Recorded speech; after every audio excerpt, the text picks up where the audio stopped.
The cameras were rolling, the audience was cheering, and then 18-year-old Riley Chen stood at the Family Feud podium, with her right hand gripping the sleeve of her oversized jacket, unconsciously performing the gesture that had become as automatic as breathing, hiding the arm that had made her feel different, incomplete, and somehow less than everyone else since the day she was born. When Steve Harvey asked about things you keep hidden, Riley's response, delivered with the quiet courage of someone who had spent 18 years perfecting the art of concealment, would reveal not just a physical difference, but the emotional weight of shame that had shaped every aspect of her young life. "The part of me that makes me different," Riley had said, and as she spoke, she slowly pushed back the loose sleeve of her jacket to reveal an arm that was significantly shorter than the other, with fingers that had never fully formed, a hand that had never worked the way hands were supposed to work. Riley Chen had been born with a condition called congenital limb deficiency, a developmental difference that had resulted in her left arm stopping just below the elbow, with a partial hand that had limited function and an appearance that immediately marked her as different in a world that often struggled to accommodate anything outside the narrow definition of normal. The doctors had explained to her parents that this was simply a random occurrence during fetal development, not caused by anything they had done or failed to do, but that knowledge had never made the daily reality of living with the difference any easier. From her earliest memories, Riley had been acutely aware that her arm attracted attention, stares, questions, and sometimes comments that ranged from well-meaning curiosity to thoughtless cruelty.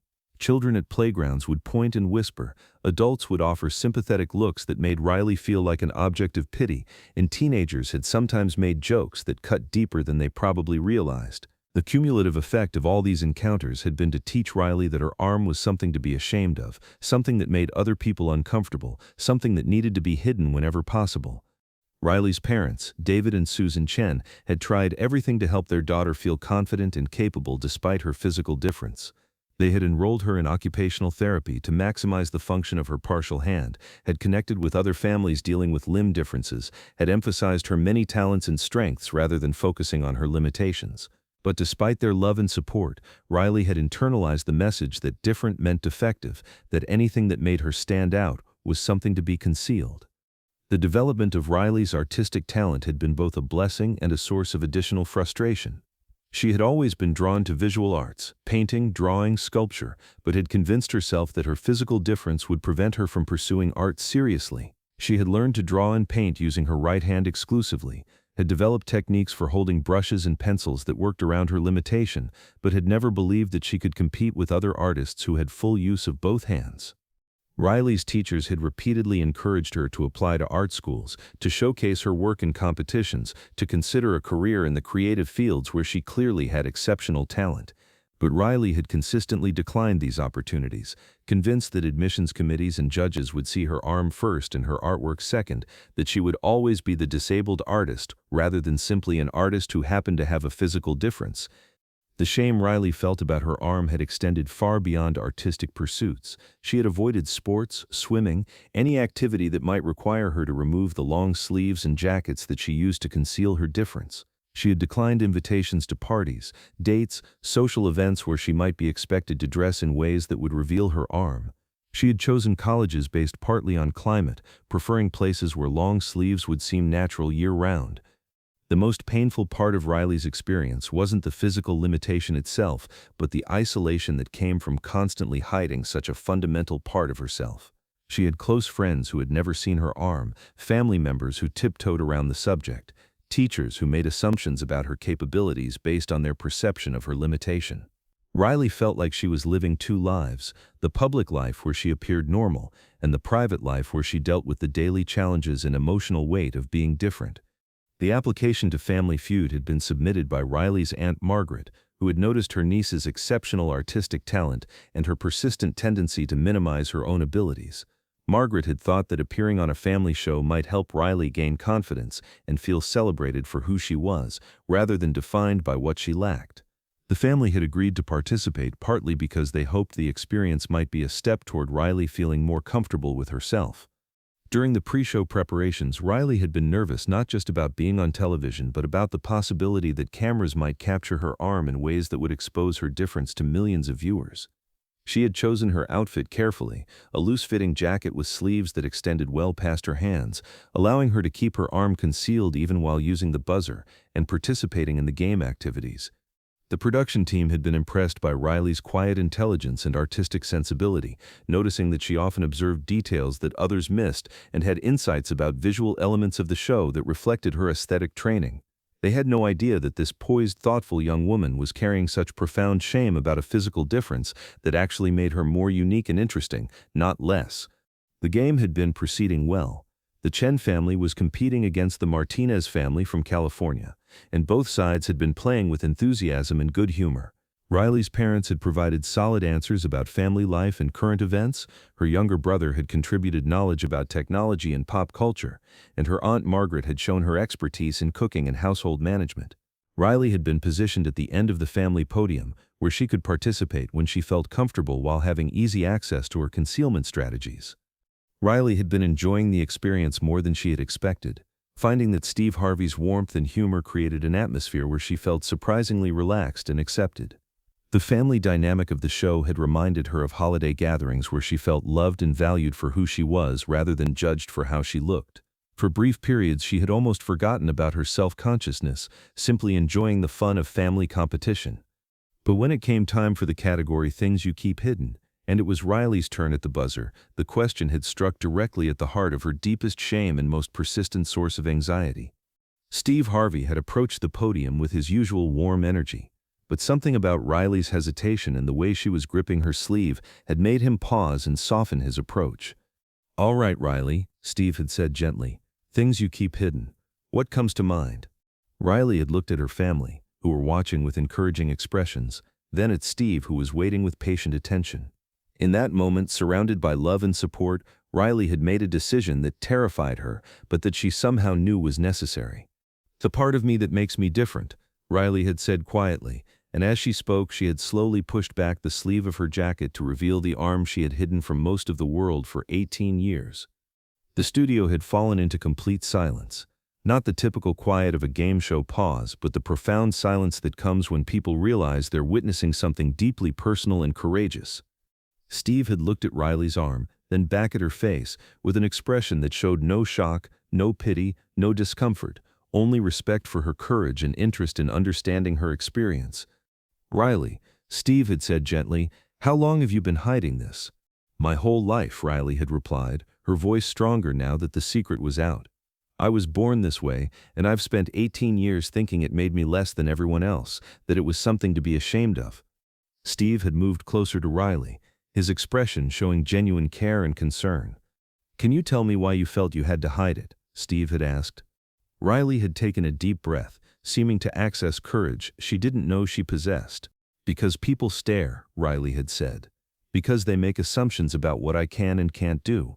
Because they see the arm first and everything else second. Because I thought if people knew about this, they would think I was broken somehow." Steve had paused, clearly moved by Riley's honesty and the weight of shame she had been carrying. "Riley," Steve had said, "can I ask you something? What do you love to do? What makes you happy?" Riley had smiled for the first time since revealing her arm. "I love to create art," she had said. "I love to paint and draw and make things that are beautiful. I've been doing it since I was little, but I've never thought I could be serious about it because of this." Steve had looked at Riley with growing amazement. "You're an artist?" Steve had asked. "I try to be," Riley had replied modestly. "I've learned to work with what I have, but I've never believed I could compete with people who have both hands." Steve had paused, then made a decision that would change Riley's perspective on herself forever. "Riley," Steve had said, "I want you to listen to me very carefully. Different isn't broken, different is unique, different is special. What you've been hiding isn't something to be ashamed of, it's part of what makes you extraordinary." Steve had gestured toward Riley's revealed arm. "This isn't a limitation," Steve had continued. "This is proof that you've overcome challenges that most people never face. This is evidence that you've developed creativity, problem-solving skills, and determination that others take for granted." Riley had looked at Steve with tears beginning to form in her eyes. "But what if people think I'm using my difference to get sympathy or special treatment?" Riley had asked. "Riley," Steve had replied, "anyone who thinks that doesn't understand what strength looks like. You've been creating art, pursuing your passions, and building a life despite dealing with challenges that would stop other people. That's not asking for sympathy, that's inspiring everyone around you." Steve had begun removing his suit jacket, the same jacket he wore for every taping. Riley, Steve had said, this jacket represents something special today. It represents the understanding that what makes us different often makes us stronger, more creative, more resilient than we ever imagined possible. As Steve had placed the jacket around Riley's shoulders, he had continued speaking. I want you to wear this jacket and remember that you don't need to hide anymore. Your arm isn't something wrong with you, it's part of your story, part of your strength, part of what makes your art and your perspective unique. Riley had touched the jacket with both hands, her complete right hand and her partial left hand, for the first time allowing both parts of herself to be visible and functional simultaneously. What if I'm not good enough? Riley had asked quietly. Riley, Steve had said, you've been creating art with one full hand while other people struggled to create anything meaningful with two. You've overcome obstacles that would have stopped most artists before they started. You're not just good enough, you're exceptional. Steve had turned to address the studio audience. Ladies and gentlemen, Steve had announced, Riley Chen has just shown us something profound about courage, creativity, and the power of embracing what makes us unique. She's been hiding her greatest strength because she thought it was her greatest weakness. The game had resumed, but it had been transformed. Riley had participated with both arms visible for the first time in her memory, using her partial hand to help with gestures and expressions that felt more natural and authentic than the careful concealment she had practiced for years. When Steve had asked a follow-up question about things that make you creative, Riley had answered, learning to see solutions that other people miss. The episode had ended with Riley wearing Steve's jacket, her arm visible, and her family surrounding her with obvious pride and love, while the studio audience gave her a standing ovation that honored not just her courage, but her talent and her refusal to let physical differences define her limitations.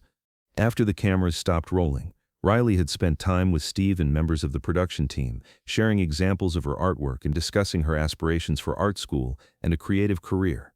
Several people had asked to see more of her work, and a producer had mentioned connections in the art world who would be interested in meeting a young artist with her unique perspective and demonstrated resilience.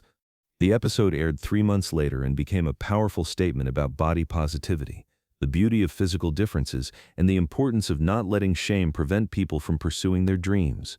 Art schools and disability advocacy organizations had used Riley's story to encourage other young people with physical differences to embrace their uniqueness rather than hide from it.